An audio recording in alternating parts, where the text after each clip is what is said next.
Hello and welcome to Access Asia. I'm Shah Pellegrin. Coming up in the show, a rise in inter-religious violence in India between the Hindu majority and Muslim minority. Narendra Modi's Hindu nationalist ruling party denies it has role in stoking tensions. And as the world deals with wheat shortages because of the war in Ukraine, our correspondents went to meet those who think India can meet global demand. And finally, Hollywood's bargain for Chinese market access, accepting censorship for a chance at a box office hit. We'll speak with author Erich Schwartzel. In recent weeks, India has been rocked by intercommunal violence, clashes between the Hindu majority and Muslim minority in various parts of the country, set against the backdrop of religious festivals and anti-Muslim discrimination. Well, Prime Minister Narendra Modi and his Hindu nationalist BJP haven't shied away from bringing support to hardline religious groups in recent years. Nonetheless, his party denies any role in stirring resentment. Ellen Gainsford has a story. In this New Delhi street, a mosque and a Hindu temple stand side by side. Their proximity can cause tensions to flare between the two communities. In one recent incident, rioting broke out after a Hindu procession passed near to the mosque. Several people were injured. Local Hindus blame Muslims for sparking the violence. The Muslims stopped us and asked us to turn back. There is a mosque close by, and this is the route we took. And when we got there, where you see the police barricade, they started firing and tried to create chaos. 14 people were arrested in the aftermath. It's just one of a series of recent flare-ups between Hindus and Muslims in India. Earlier in April, there were clashes in Madhya Pradesh after anti-Muslim songs were played at a Hindu procession. While in Gujarat, one person died and several were injured at a religious festival. In Delhi, the two sides view the riot differently. One Muslim eyewitness claims the Hindus were deliberately provocative. The Hindu rally came out 3 times. It was not just a rally, but a threat in a way. I will call it a procession of violence. They were brandishing swords and knives and chanting slogans, "Long live the Hindu god Ram." When they reached the mosque, they started shouting, "If you want to stay in India, you will have to chant for Ram, the Hindu god, or go to Pakistan." Muslims make up around 14% of India's population, and critics say the minority group has come under attack from the Hindu nationalist government of Narendra Modi, including through a controversial citizenship bill introduced in 2019, which excludes members of the religion from a fast-track nationality program. Human rights groups accuse the Prime Minister of stoking violence against Muslims, including an increase in hate speech and religion-based crimes. Experts warn existing tensions could boil over into widespread violence against the minority in the country.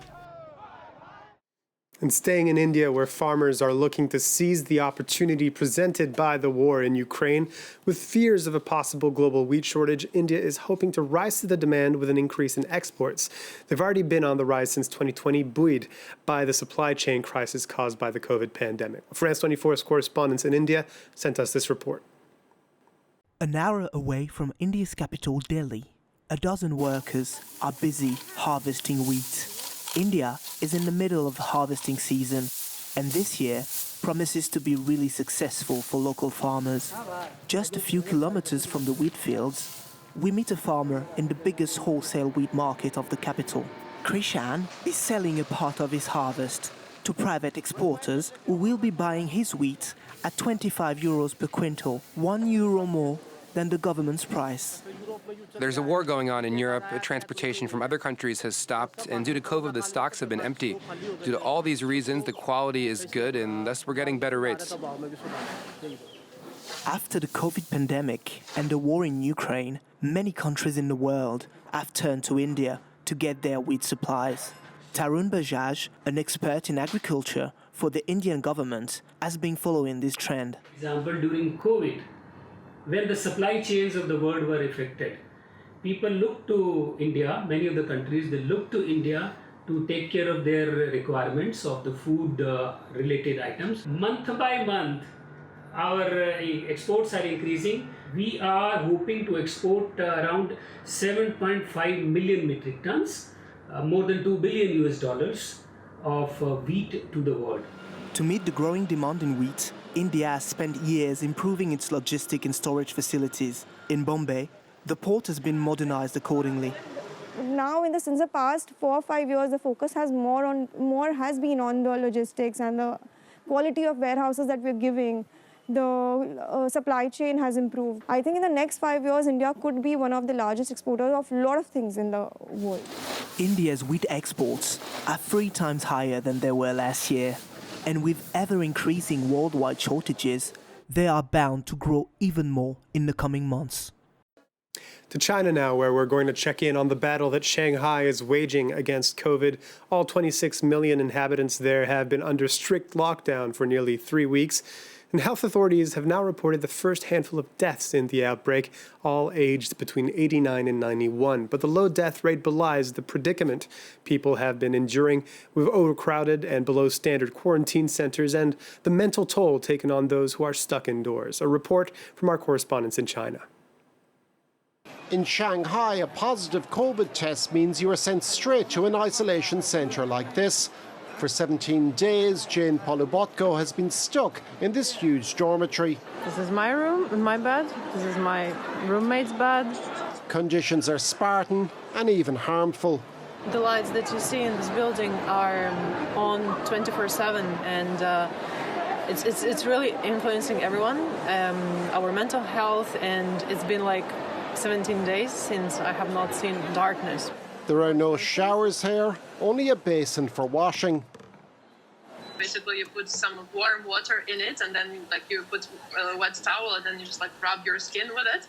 To get out of here, you need 2 negative tests, but some patients have had to wait a lot longer than that without explanation. It's absurd.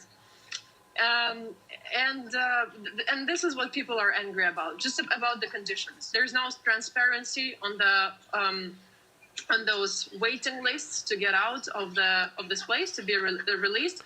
24 hours after we spoke to her, Jane was finally able to return home. But others are still waiting, and the lockdown is pushing some people to the edge. This woman, exhausted after days of isolation, broke down. There have been numerous scenes of distress like this one posted on social media.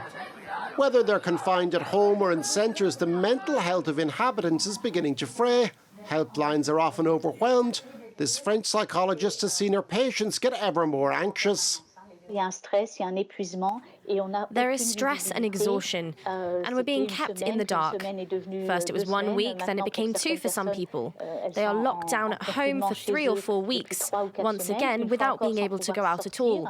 And the uncertainty is a killer. The current wave in Shanghai is the biggest in China since the start of the pandemic. Xi Jinping has said that the country cannot let up in the fight against the virus. The end of the lockdown is still a long way off. And let's end with a quick foray into how Hollywood blockbusters and movie studios adapt or even censor to reach the Chinese market. The new Fantastic Beasts movie, The Secrets of Dumbledore, came out in theaters all over mainland China in early April with one small change. 6 seconds of dialogue were cut out, 6 seconds that refer to a romantic relationship between 2 male characters. Well, for more on this story and the relationship between Hollywood and Beijing, let's speak with Erich Schwartzel, the author of Red Carpet, Hollywood, China, and the Global Battle for Cultural Supremacy. Thanks for being with us. First off, can you tell us the rationale behind Warner Studios' decision to accept this cut to the story? I think the economic rationale is really, frankly, something of a no-brainer. In order to gain access to the Chinese market, you have to pass Chinese censorship. And in recent years, Chinese censors have taken issue with gay content and any allusion to same-sex relationships. This happened with films like Bohemian Rhapsody, the story of Freddie Mercury, of all people, and even movies like Green Book had to have certain scenes and images removed in order to gain access to the Chinese theaters. So it's not new that the Chinese censors would be flagging this kind of content. And think about it from Warner Brothers' perspective. I mean, these movies need to make hundreds of millions of dollars worldwide to turn a profit. So if that's the cost of doing business, I think most of the executives in their position would have made the same decision. You go through a history of Hollywood's interactions with China, and you outline one key year for that relationship, 1994. Why is that year so important? So 1994 is the year that Hollywood movies start flowing into China at all. After Mao Zedong took over, Western entertainment was all but removed from the country and barred from entering. But in 1994, China's economy was modernizing. There were deepening ties between it and the West. And also, frankly, Chinese theaters needed the Hollywood movies because there weren't selling as many tickets to Chinese propaganda films as they once did. So they started allowing about 12 movies in a year, starting with The Fugitive, starring Harrison Ford. And they really helped boost the box office at the Chinese theaters. And then over the next 2 decades or so, Chinese theaters started growing at a clip. And at one point, they were growing about 27 screens a day. And so it didn't take long for this market to go from just an economic afterthought to this massive consideration for the studios. And it all started back there in 1994. And what's in it for China? I mean, there's clearly been a push from Beijing to try and get favors out of Hollywood and some sort of soft power push, but is it really working? It is working. I mean, think about it. We're talking here about a massive Hollywood movie that cost hundreds of millions of dollars to produce and market being changed to conform to Chinese values. And with really no recourse or counterattack from those who think that American values should be put on screen.